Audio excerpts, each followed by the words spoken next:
أعوذ بالله من الشيطان الرجيم. بسم الله الرحمن الرحيم. ياسين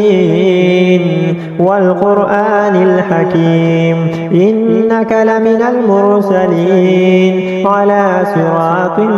مستقيم تنزيل العزيز الرحيم لتنذر قوما ما أنذر آباؤهم فهم غافلون لقد حق القول على أكثرهم فهم لا يؤمنون إنا جعلنا في أعناقهم أغلالا فهي إلى الأذقان فهم مقمحون وجعلنا من بين أيديهم سدا ومن خلفهم سدا فأغشيناهم فهم لا يبصرون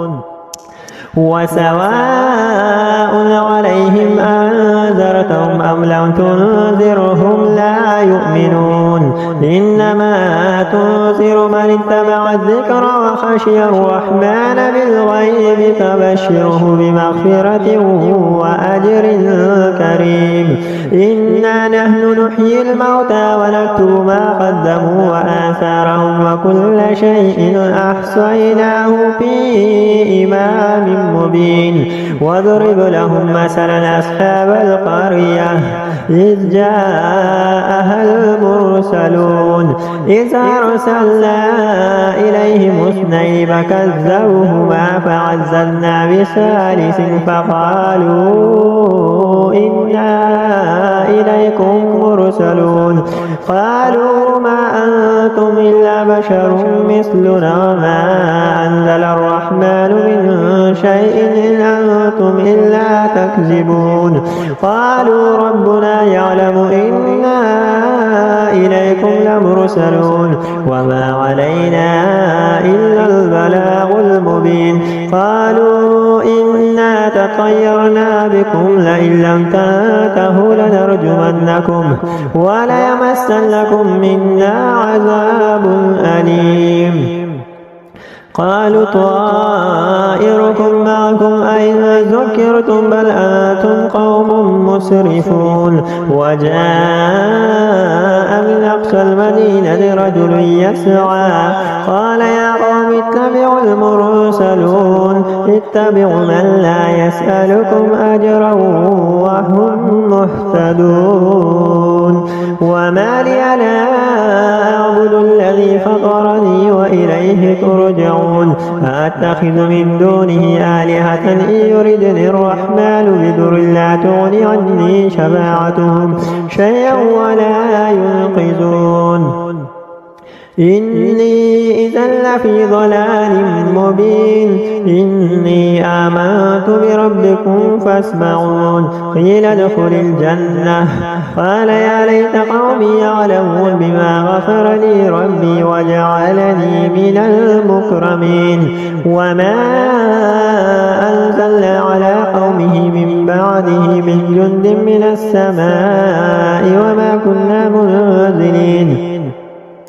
إن كانت إلا صيحة واحدة فإذا هم خامدون يا حسرة على العباد ما يأتيهم من رسول إلا كانوا به يستهزئون ألم يروا كما أهلكنا قبلهم من القرون أنهم إليهم لا يرجعون وإن كل لما جميع لدينا مهضرون وآية لهم الأرض الميتة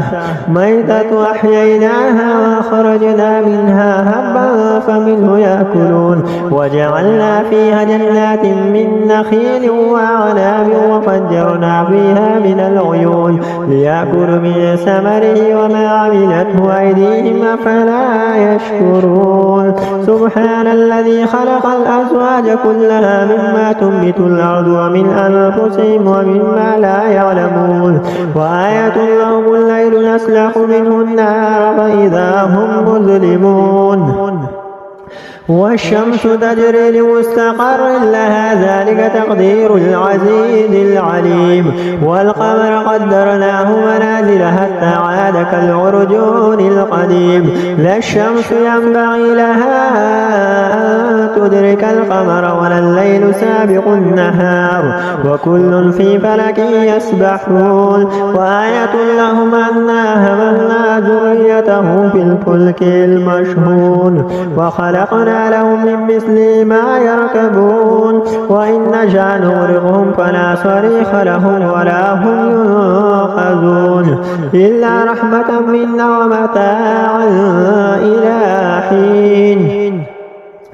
وإذا قيل لهم اتقوا ما بين أيديكم وما خلفكم لعلكم ترحمون وما تأتيهم من آية من آيات ربهم إلا كانوا عنها معرضين وإذا قيل لهم أنفقوا مما رزقكم الله قال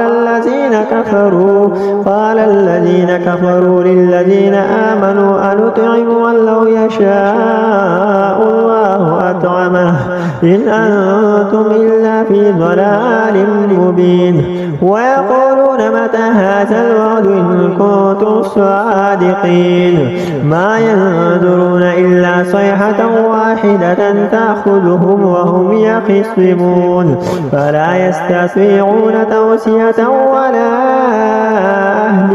ولا إلى أهلهم يرجعون ونفخ في الصور فإذا هم من الأجداث إلى ربهم ينسلون قالوا يا ويلنا من بعثنا من مرقدنا هذا ما وعد الرحمن وصدق المرسلون إن كانت إلا صيحة واحدة فإذا هم جميع لدينا محضرون فاليوم لا تظلم نفس شيئا ولا تجزون إلا ما كنتم تعملون إن أصحاب الجنة اليوم في شغل فاكهون هم وأزواجهم في ظلال على الأرائك متكئون لهم فيها فاكهة